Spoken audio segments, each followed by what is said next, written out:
Perkenalkan, saya Najin Khalifa ditambah nomor absen 5. Perkenalkan, nama saya Nesya Navita Idriani dari kelas 10 BD 3 dengan absen 12. Perkenalkan, nama saya Nurul Ayuning Budiati dari kelas 10 BD 3, absen 17. Perkenalkan, nama saya Oktavia Adviastu dari kelas 10 BD 3 nomor absen 19. Perkenalkan, nama saya Raina Sabrina Nurjana dari kelas 10 BD 3 nomor absen 30. Perkenalkan, nama saya Reva Mata Anjani dari kelas 10 BD 3 absen 33. Halo teman-teman, perkenalkan kami dari kelompok ceria. Kami di sini ingin mempresentasikan tentang para pelaku kegiatan ekonomi. Pada materi ini akan dimulai dengan para pelaku kegiatan ekonomi. Apa saja sih? 1. Rumah tangga konsumen. 2. Rumah tangga produsen. 3. Pemerintah. 4. Masyarakat luar negeri. Kemudian akan dilanjutkan dengan diagram interaksi. Dan para pelaku ekonomi dirangkai lagi dengan para pelaku konsumen dan akan diakhiri dengan para pelaku produsen. A. Pelaku kegiatan ekonomi, yaitu yang pertama rumah tangga konsumen. Rumah tangga konsumen merupakan kegiatan keluarga yang dapat diartikan sebagai ikatan suatu ayah, ibu, anak, dan orang lain yang bisa menjadi dari inti keluarga tersebut. Nah, di sini rumah tangga produsen merupakan keluarga yang paling kecil unitnya. Dan di sini ada dua peran yang dilakukan oleh rumah tangga keluarga. Yaitu yang pertama, sebagai konsumen. Sebagai konsumen, rumah tangga dapat menyediakan barang atau jasa dan menghasilkan untuk memenuhi kebutuhan hidupnya. Nah, di sini yang kedua, selain berperan sebagai konsumen, rumah tangga keluarga juga menyediakan faktor produksi seperti tenaga kerja dan lain sebagainya. Secara singkat, rumah tangga keluarga memiliki ciri-ciri sebagai berikut, yaitu yang pertama, rumah tangga keluarga adalah semua yang pemilik semua dari faktor produksi seperti tanah, tenaga kerja, modal, dan kewirausahaan. Yang kedua, pendapatan dari rumah tangga keluarga berasal dari kompetensi faktor produksi yang mereka miliki. Yang ketiga, rumah tangga keluarga adalah sebagai konsumen, di mana rumah tangga keluarga konsumen bagi semua barang dan jasa. Yang keempat, rumah tangga keluarga akan membeli atau menghabiskan pendapatan untuk membeli barang atau jasa yang dihasilkan oleh perusahaan. Dan yang kelima, jika rumah tangga itu memberikan atau menghasilkan sisa dari pendapatan, akan menyalurkan ke perusahaan untuk menjadikan investasi. Kedua, rumah tangga produsen adalah perusahaan sendiri memiliki tujuan yaitu mencari laba atau memberikan pelayanan kepada masyarakat. Dilihat dari segi pemilikannya, perusahaan ini memiliki dua, yaitu perusahaan negara dan perusahaan swasta. Perusahaan negara lebih menekankan kepada masyarakat dan bekerja sebagai laba. Sedangkan perusahaan swasta lebih mementingkan laba. Adapun contoh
kegiatan ekonomi.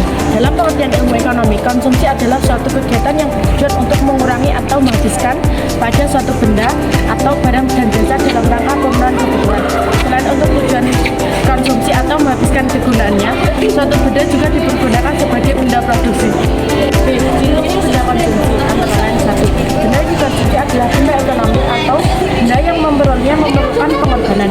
2. Benda yang dikonsumsi adalah untuk memenuhi kebutuhan hidup. 3. Manfaat, nilai ataupun volume benda yang akan habis sekaligus atau berangsur-angsur. Pembagian benda konsumsi dibedakan menjadi 2 adalah benda konsumsi yang pemakaiannya hanya sekali. Contohnya seperti makanan, minuman, dan obat-obatan. Benda yang pemakaiannya berulang-ulang atau memerlukan waktu lama, contohnya seperti pakaian, tas, telepon genggam, laptop, dan lain-lain. Faktor ekonomi yang mempengaruhi konsumsi: 1. Tingkat pendapatan. 2. Tingkat harga barang dan jasa. 3. Ketersediaan barang dan jasa. Faktor non-ekonomi yang mempengaruhi konsumsi antara lain 1. Jumlah tanggungan keluarga. 2. Tingkat pendidikan. 3. Tempat tinggal. 4. Lingkungan sosial, budaya, agama, dan adat istiadat. 4. Teori perilaku konsumen. Dalam memenuhi kebutuhan, kita harus selalu mempunyai pilihan. Kita harus selalu mempunyai pilihan karena kebutuhan kita tidak terbatas, namun sumber daya atau alat pemuas yang tersedia sangat terbatas. A. Pendekatan kardinal. Pendekatan kardinal ada 2 hukum, yaitu hukum Gosen 1 dan hukum Gosen 2. B. Pendekatan ordinal. Pendekatan ordinal digunakan karena pendekatan kardinal memiliki beberapa kelemahan. Antara lain, pendekatan kardinal terlalu subjektif dalam menentukan nilai guna total dan nilai guna marginal. B. Produksi sebagai kegiatan ekonomi. 1. Pengertian produksi. Produksi adalah kegiatan menghasilkan barang dan jasa untuk kebutuhan kita. Dalam ekonomi, produksi tidak hanya menghasilkan barang di pabrik saja, tetapi juga mencakup semua aspek yang menambahkan nilai barang dan benda. Ada 2 jenis produksi, yaitu produksi barang terbagi menjadi 2, yaitu barang konsumsi dan barang modal. 2. Produksi jasa, contohnya seperti jasa dokter, guru, dan transportasi. Tujuan kegiatan produksi. Tujuan kegiatan produksi secara umum adalah untuk memenuhi kebutuhan manusia agar mencapai kemakmuran. Bagi produsen, tujuan produksi adalah untuk mendapatkan keuntungan serta menjaga kelangsungan hidup perusahaan. Bagi konsumen, tujuan produksi adalah untuk menyediakan berbagai alat pemuas kebutuhan. Faktor-faktor produksi.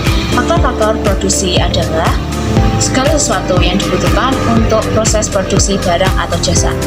Faktor produksi antara lain: A. Faktor produksi alam. Faktor produksi alam adalah semua kekayaan yang berada di alam semesta yang dapat digunakan untuk proses produksi. Faktor produksi alam antara lain tanah, air, udara, sinar matahari, dan juga barang-barang tambang.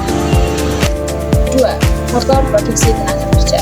Tenaga kerja adalah faktor produksi insani yang secara langsung maupun tidak langsung menjalani kegiatan produksi. 3. Faktor produksi modal. Modal umumnya meliputi benda-benda dari proses produksi yang digunakan untuk memproduksi barang-barang atau jasa. Fungsi faktor produksi modal adalah sebagai penunjang dalam menambah kemampuan dalam memproduksi. Modal dapat digolongkan berdasarkan sumber, yaitu modal sendiri dan modal asing. Berdasarkan bentuk, yaitu modal konkret dan modal abstrak, serta berdasarkan kepemilikan, yaitu modal individu dan modal masyarakat, dan terakhir sebagai berdasarkan sifat, yaitu modal tetap dan modal lancar. 4. Faktor produksi keahlian. Faktor produksi keahlian merupakan faktor yang sangat penting dalam menentukan hasil atau tidaknya hasil proses produksi. Faktor produksi keahlian adalah keahlian yang digunakan seseorang dalam mengkoordinasi serta mengelola faktor produksi untuk menghasilkan barang dan jasa. 4. Teori perilaku produsen. A. Klasifikasi faktor produksi. Faktor Faktor produksi dibedakan menjadi dua, yaitu faktor produksi tetap dan juga faktor produksi variabel. Keputusan-keputusan yang diambil oleh produsen berkaitan dengan penggunaan faktor produksi dibedakan menjadi dua, yaitu dua jangka waktu, yaitu jangka pendek dan juga jangka panjang. B. Fungsi produksi.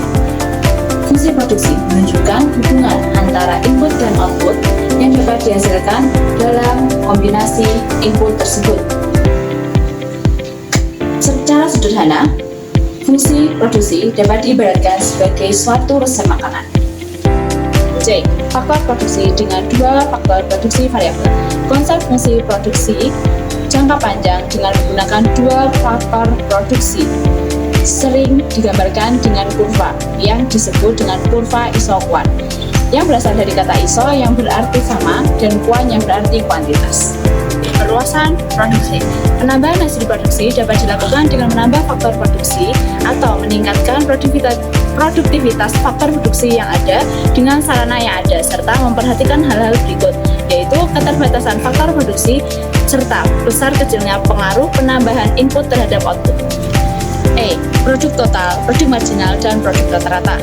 Seorang petani jagung akan memerlukan lahan pertanian, bibit jagung, pupuk, peralatan, dan tenaga kerja. Dalam hal ini, output yang dihasilkan oleh petani adalah jagung. Jumlah output yang dihasilkan selama periode waktu tertentu disebut sebagai produk total atau total produk. Penambahan output yang dihasilkan dari pertambahan suatu unit faktor produksi variabel ini dinamakan produk marginal atau marginal produk. Jika produk total dibagi dengan jumlah faktor produksi variabel yang digunakan untuk memproduksi, maka akan dihasilkan produk rata-rata atau average product. Hukum produk marginal yang semakin menurun. Law of diminishing return menjelaskan proporsi input yang tepat untuk mendapatkan output maksimal.